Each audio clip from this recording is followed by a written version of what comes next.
NRS হাসপাতালে রোগীর লম্বা লাইন, কিন্তু কর্তব্য ভুলে কলকাতা থেকে 200 কিলোমিটার দূরে তাজপুরের সি বিচে তখন জলকেলিতে ব্যস্ত 120 জন ইন্টার্ন। আর এই ঘটনার ছবি তুলতে গিয়েই আক্রান্ত এবিপি আনন্দ সাংবাদিক। প্রথমেই ছবি তুলতে বাধা দেন ইন্টার্নরা। এবিপি আনন্দের প্রতিনিধি ঋত্বিক প্রধানকে মারধর করা হয়, কেড়ে নেওয়া হয় মোবাইল ক্যামেরা, প্রায় 2 ঘন্টা আটকে রাখা হয় তাকে। ঘটনার খবর করলে মিথ্যে মামলায় ফাঁসিয়ে দেওয়ার হুমকি পর্যন্ত দেন এই ইন্টার্নরা। এদিকে তাজপুরে যখন চিকিৎসা ছেড়ে দাদাগিরিতে ব্যস্ত 120 জন ইন্টার্ন, তখন এনআরএস হাসপাতালে রোগীদের লম্বা লাইন। রবিবার এমনিতেই বেশিরভাগ সিনিয়র ডাক্তার ছুটিতে থাকেন, ফলে চূড়ান্ত নাকাল হতে হয় রোগীদের। আজকে নার্সরা একটুখানি দেখভাল করছে, ডাক্তার কেমন ডাক্তার দেখছি না আজকে 120 জন ডাক্তার পিকনিক করতে গেছে, সেটা আমরা জানি না তো। যাওয়া উচিত বলে মনে হয় আপনার? রোগীদের এভাবে ফেলে রেখে তো কখনোই যাওয়া উচিত না আমার মনে হয়। তো আমরা তো অনেকক্ষণ ধরে আসছি, কোনো ডাক্তার এখন রোগীর কোনো চিকিৎসাই হচ্ছে না।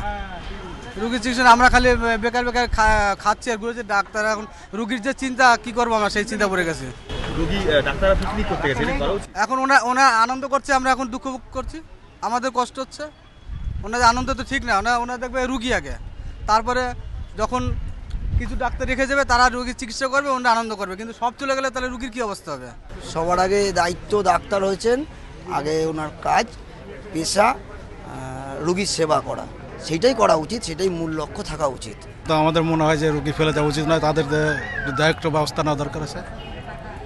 আমাদের না আজকে অত ডিউটি নাই, ডিউটিতে ডাক্তার আমরা দেখতে পাচ্ছি না। কিন্তু এভাবে কি সরকারি হাসপাতালের 120 জন ইন্টার্নকে একসঙ্গে ছুটি দেওয়া যায়? দায় এড়িয়ে এনআরএসের সুপার শাশ্বতী মজুমদারের সাফাই, এই বিষয়টি অধ্যক্ষ দেখেন। এরপর অধ্যক্ষ শ্রীকান্ত পুরকায়েতের সঙ্গে যোগাযোগের চেষ্টা করা হয়, যদিও বহুবার ফোন করা হলেও একবারও ফোন ধরেননি এনআরএসের অধ্যক্ষ। স্বাস্থ্য শিক্ষা অধিকর্তা সুশান্ত বন্দ্যোপাধ্যায় জানিয়েছেন, ইন্টার্নদের শোকজ করা হবে। এ বিষয়ে স্বাস্থ্য প্রতিমন্ত্রী চন্দ্রিমা ভট্টাচার্য বলেন, বিষয়টি আমি জানি, কেউ বেড়াতে যেতেই পারেন, তবে হাসপাতালের পরিষেবা যেন বিপর্যস্ত না হয় আমি ব্যবস্থা নিতে বলেছি। রামনগর থানায় অভিযোগ দায়ের করা হয়েছে, ঘটনার তদন্ত শুরু করেছে পুলিশ। ঋত্বিক প্রধান ও নিমাই পান্ডা, এবিপি আনন্দ।